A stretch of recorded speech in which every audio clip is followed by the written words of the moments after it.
Jadi Datuk Seri, Dr. Mujahid, kalau kita lihat Datuk Seri ada pengalaman berada di posisi Menteri Agama, sebagaimana hari ini Menteri Agama dipersoalkan, diajak dialog. Jadi bagaimana dari sudut kerangka membina negara? Bahkan kerajaan hari ini, Kerajaan Madani didirikan atas tema besar perpaduan. Dan itu bukan sesama Muslim saja, itu dengan orang yang tidak beragama Islam pun kita bicara soal perpaduan. Tapi sebagaimana Ustaz Wanji sebut, aspek perpaduan dalam kalangan umat Islam semakin hari semakin mengeresahkan soal politiknya, kini soal mazhab akidahnya. Jadi dalam kerangka negara, bagaimana Datuk Seri melihat RUU Mufti ini?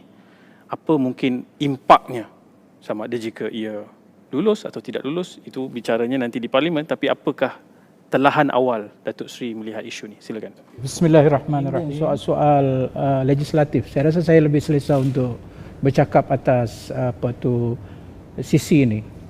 Tadi Ustaz Wanji sudah bercakap dari sisi dari segi teologinya. Tadi sudah bercakap dari segi tubuh badan akta itu. Tapi saya lebih berminat untuk berkongsi pengalaman dengan para penonton bahawa nombor satu yang paling utama dalam kita menggubal undang-undang ialah kita perlu melihat sama ada ia bercanggah atau tidak dengan Perlembagaan Persekutuan. Itu dahulu. Itu kerja kami lah. Saya di dalam Dewan Negara, duduk dalam jawatan kuasa semakkan undang-undang.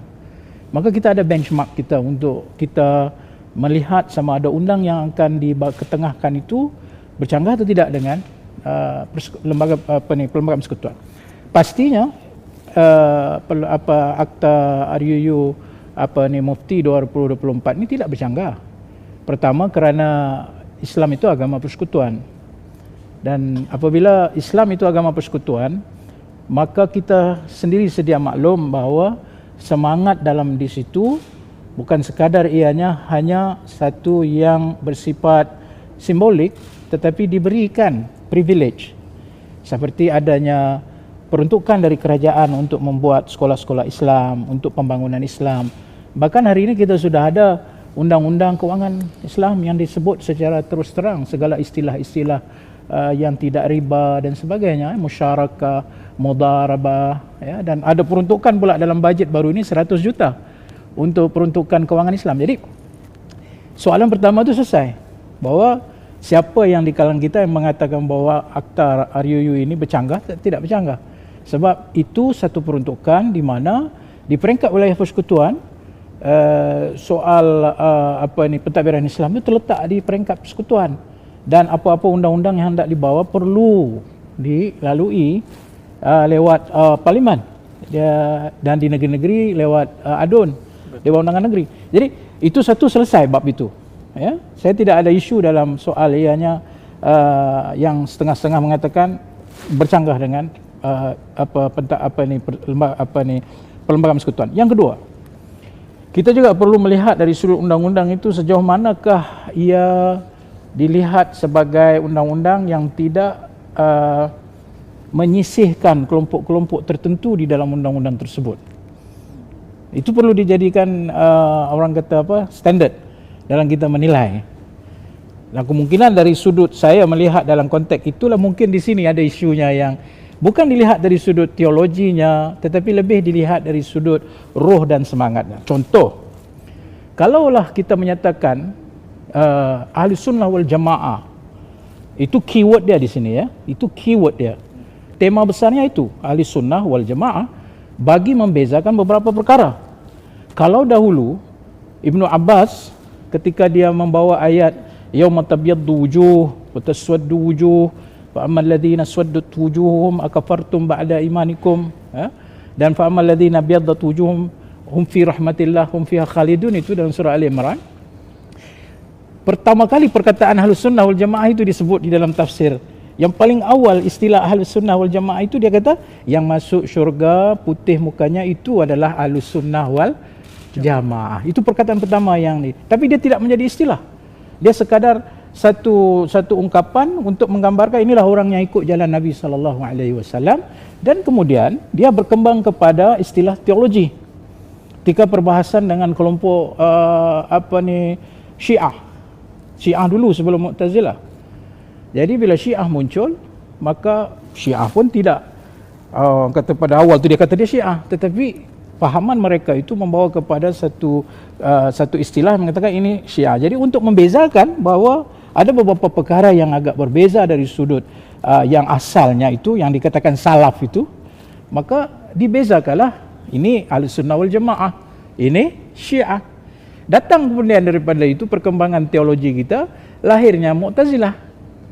Maka bagaimana nak kita bezakan antara Mu'tazilah dengan yang benar atau yang salaf ini? Karena itu dianggap sebagai khalaf. Maka lahirlah istilah sekali lagi Ahli Sunnah wal Jamaah. Bermakna kalau tanya saya sebagai pengamal undang-undang, itu soal kita nak bahas itu tak apa.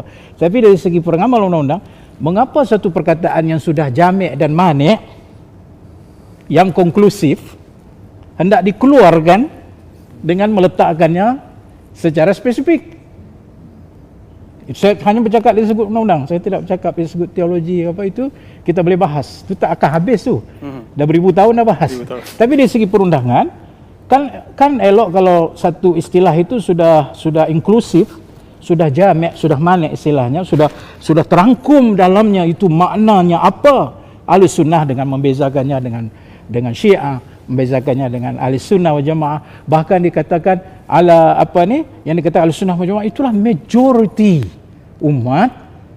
Bahkan kalau nak dipertikaikan lagi pun hampir semua para pengkaji teologi Islam menyebut bahawa yang dimaksudkan dengan Ahli Sunnah wal Jamaah itulah yang macam kita sebut, bahawa Maturidiyah, Asy'ariyah daripada akidahnya, 4 mazhab itu daripada fiqhnya, dan tasawufnya daripada Al-Ghazali dan sebelumnya Junaid Al-Baghdadi, dan juga diiktirafi Ahlul Athar yang sebenarnya pemukanya ialah Imam Ahmad bin Hanbal, yang juga hakikatnya juga diiktiraf sebagai sebahagian daripada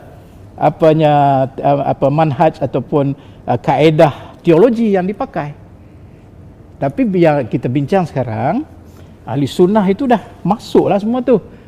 Jadi kenapa kita keluarkan pula untuk menyatakan inilah Ahli Sunnah wal Jamaah? Wah, itulah Ahli Sunnah wal Jamaah. Itu nombor 2. Nombor 3, dari sudut perundangan, kita juga melihat kepada tadi disebut sejauh mana itu niat undang-undang itu diperbuat. Niatnya itu apa? Intensi itu paling penting dalam membuat undang-undang. Kami di Parlimen selalu bahas, apa niat kamu buat ini? Adakah niat kamu ada satu di sebalik undang-undang ini kamu mau buat apa? Intention itu niat suci atau apa? Ya. Maka di sinilah jadi perbahasan. Maka di sinilah mereka, jadi kalau buat undang-undang ini nak menyisihkan kelompok tertentu, contohnya, maka itu valid perbahasannya, kerana kebimbangan undang-undang itu boleh diperluaskan kepada makna yang, walhal kalau saya melihat secara ahli legislatif, sebenarnya 2 sajalah seperti panel pertama sebut. Satu, dalam nak pilih mufti, ciri-ciri dia itulah dia sebut Maturidiyah dan sebagainya. Yang kedua, pemfatwaan. Itu je. Kalau saya ambil orang kata mudah, yalah, kalau Maturidiyah dengan Asy'ariyah tu semua tu adalah Ahli Sunnah wal Jamaah. Tapi saya sebagai ahli undang-undang kena melihatnya dengan lebih mendalam dari segi kesannya, efeknya dan sebagainya. Jadi kalau undang-undang tersebut boleh membawa kepada kecelaruan dari sudut ia disalah erti dan disalah guna dan intentionnya tidak baik, saya sebagai ahli undang-undang saya tak boleh terima. Tapi kalau secara zahirnya tadi telah pun disebut oleh ahli panel kita bahawa undang-undang ini dikeluarkan daripada dulu dia menumpang bawah pentadbiran Undang-Undang Islam 505. Jadi dia nak keluarkan supaya memperkukuhkan institusi mufti ini. Sepertilah contoh kita buat Akta Agama Syar'i. Ini antara penyokong kuat saya masa itu.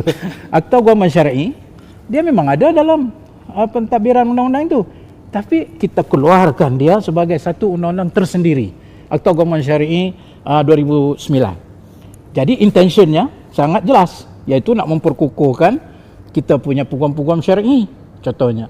Tapi yang ini yang jadi perbahasan itu seolah-olah Oh, jadi kalau kamu hanya sebut Maturidiyah, kamu sebut Asy'ariyah, jadi ahlul hadisnya di mana?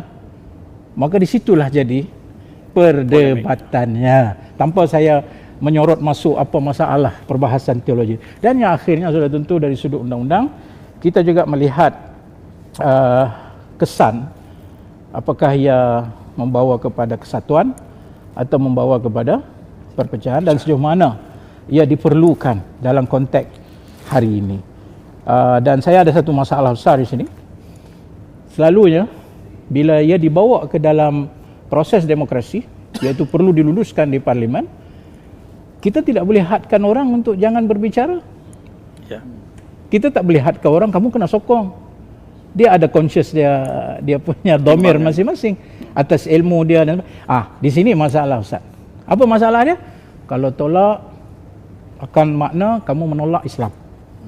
Ini bahaya. Ini yang divisif tadi. Yang menuju kepada takfiri dan menjadi kepada takfir. Walhal ini soal manhaj. Walhal kalau ahli sunnah wal jamaah itu sudah selesai masalahnya kan. Wallahu a'lam. Terima kasih.